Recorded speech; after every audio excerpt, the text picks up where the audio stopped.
Quran surat An-Nas 1 dan 2, yang artinya ketika datang pertolongan Allah dan kemenangan, dan kamu akan melihat manusia masuk ke dalam agama Allah dengan berbondong-bondong. Pemirsa, saat ini kita akan membahas tentang bagaimana umat lain berbondong-bondong masuk Islam.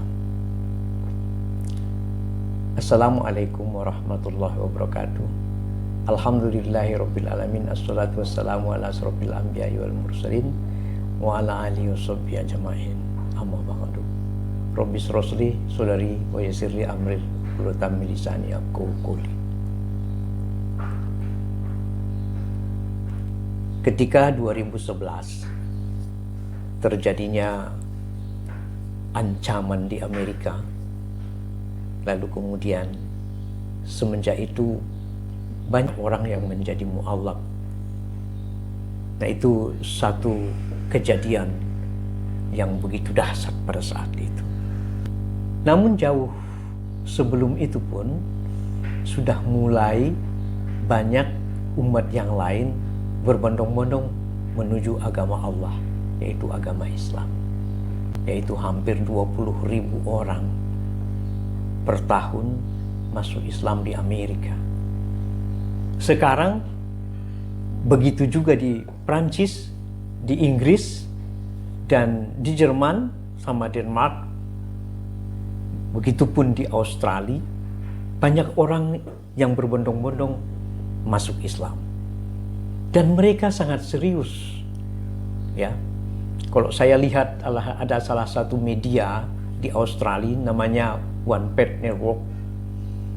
Itu dikelola walaupun warga Australia keturunan, tapi banyak juga warga Australia yang memang orang-orang Eropa yang mendukung kegiatan media tersebut, sehingga media itu menjadi besar.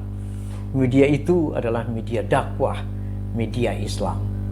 Ini salah satu bukti bahwa mereka demikian besar keinginannya untuk mengembangkan agama Islam tersebut.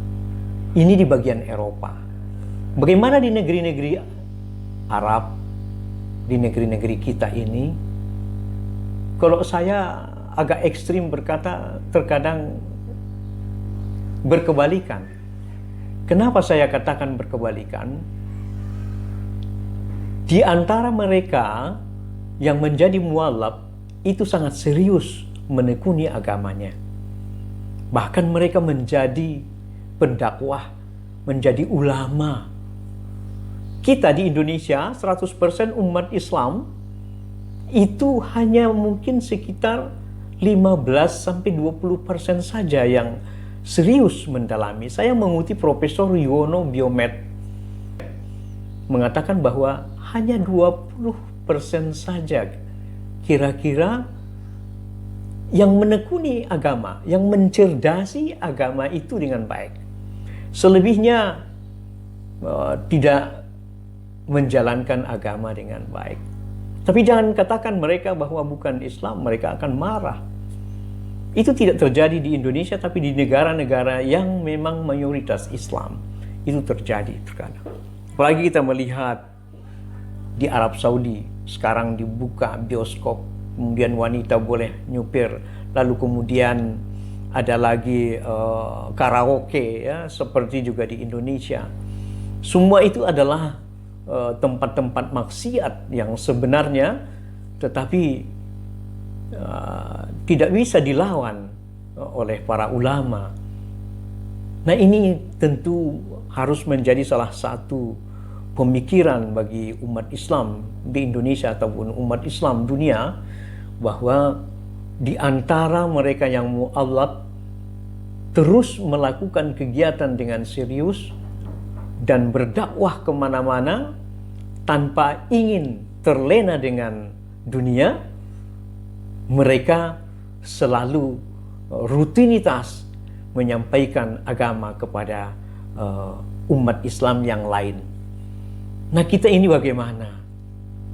Apakah kita harus begini tetap membiarkan tercabik-cabik agama kita, tercabut akar rumput, akar budaya yang ada di dalam wilayah negeri kita ini? Itu kita tidak boleh membiarkannya tentunya. Karena selalu ada liberalisasi. Orang-orang liberal akan selalu saling kejar-mengejar dengan umat Islam untuk menyampaikan dakwah mereka, untuk menyampaikan pesan-pesan mereka. Hal apa dalam agama kita? Anak-anak negeri ini, masa depan daripada umat Islam dunia, ya, generasi muda umat Islam dunia akan terlena, dan mereka, kalau kita biarkan sedemikian rupa, tidak ada dakwah dan tidak ada pelajaran, maka mereka akan kasihan nantinya, tidak mengenal agamanya dengan baik. Ya, itu memang seperti itulah ya. Ada satu hadis dari Rasulullah, jika ibadahnya asal-asalan, tanpa dasar ilmu dan tanpa dalil, dan beramal hanya atas dasar amalan itu baik, maka tidak akan diterima. Itu yang terjadi terkadang di negeri kita. Itu yang terjadi di dunia Islam kita. Tidak dipelajari agama itu dengan cerdas. Tidak menuntut ilmu kepada para guru. Tidak menuntut ilmu dengan baik. Sekarang sudah ada YouTube, ada Instagram, ada medsos yang bisa belajar agama dengan baik. Ya, tentu kita harus pilah-pilah. Tetapi yang paling utama, banyak ulama yang tidak memiliki pekerjaan karena tidak ada jamaah. Nah, hal ini juga menjadi satu hal yang perlu menjadi pertimbangan bagi kita, tentunya umat Islam. Ini sebuah gambaran bagi kita.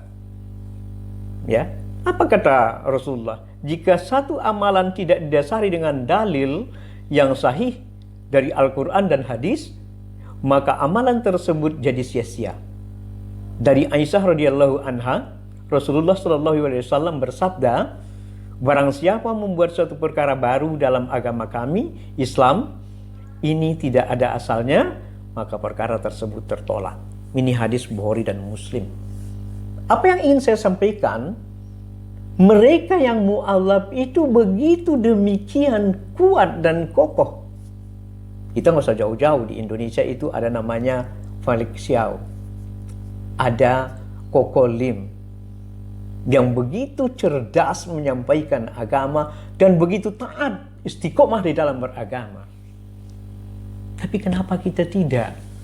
Umat Islam yang dari turun-temurun adalah sebagai seorang Islam malas dan merasa bahwa kita ini sudah memiliki ilmu, hanya tahu sholat, tahu mengaji, itu saja cukup. Padahal sebenarnya bukan itu. Mengkaji ilmu, mengilmui Al-Quran dan hadis itu adalah sangat penting setiap saat bagi kita.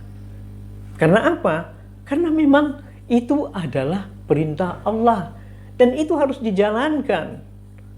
Sehingga pengaruh liberalisasi, pengaruh daripada godaan-godaan seperti yang terjadi belakangan ini, kita lihat pertempuran antara pemikiran-pemikiran liberal itu makin luas, dan itu banyak yang tergoda, sehingga sholat pun tidak menjadi sesuatu hal, memakai jilbab bukan sesuatu hal, ya.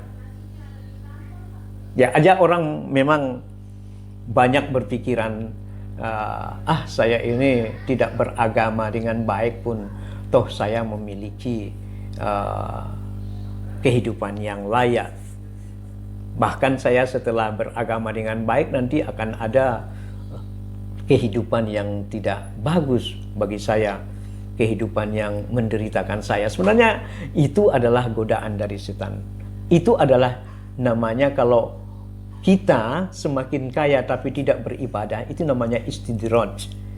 Ya, kalau Quran surat Al-An'am ayat 44 ya, dikatakan, maka tatkala mereka melupakan peringatan yang telah diberikan kepada mereka, kami pun membukakan semua pintu-pintu kesenangan untuk mereka. Sehingga apabila mereka bergembira dengan apa yang telah diberikan kepada mereka, kami siksa mereka dengan sekonyong-konyong. Maka ketika itu mereka terdiam berputus asa. Jadi Allah memberikan kesenangan memang bagi orang-orang yang ingin senang. Tapi hati-hati siksaan daripada Allah jika senang tanpa didasari dengan agama. Jadi sebenarnya adalah hal yang sangat sederhana yang ingin kita sampaikan, bahwa kita ingin beragama ini dengan serius. Tuntutlah ilmu. Itu ada istilah tuntutlah ilmu, tentunya ilmu agama, dari mulai ayunan hingga liang lahat. Hal tersebut menjadi suatu pepatah yang memang harus kita jalani dengan baik. Dan kita harus menjalani itu tidak dengan sia-sia. Saya pikir sudah saatnya kita untuk mendalami keagamaan itu dengan ilmu dan rutinitas. Jangan rutinitas pekerjaan itu menenggelamkan keinginan kita untuk belajar dengan ilmu. Kasihan kita ini. Kita sudah lihat kan, para mu'alaf dengan serius mereka melaksanakan agama. Dan kita yang sudah ada terlena. Malah sebaliknya, orang-orang Islam yang dari dulu ayah ibunya, keturunannya sudah dari Islam dengan baik, maka terlena. Kita harus lebih istiqomah. Kata-kata ini bukan kata saya, itu kata Allah. Ya, kata Rasulullah yang memperingatkan kita, kita harus istiqomah di dalam menjalankan agama. Saya pikir itu yang paling penting, dan kita harus belajar terus. Setelah belajar terus, dan kita juga tidak boleh meninggalkan ibadah kita dengan sia-sia. Itu saja mungkin yang dapat saya sampaikan pada pertemuan kali ini. Wabillahi taufiq wal hidayah. Assalamualaikum warahmatullahi wabarakatuh.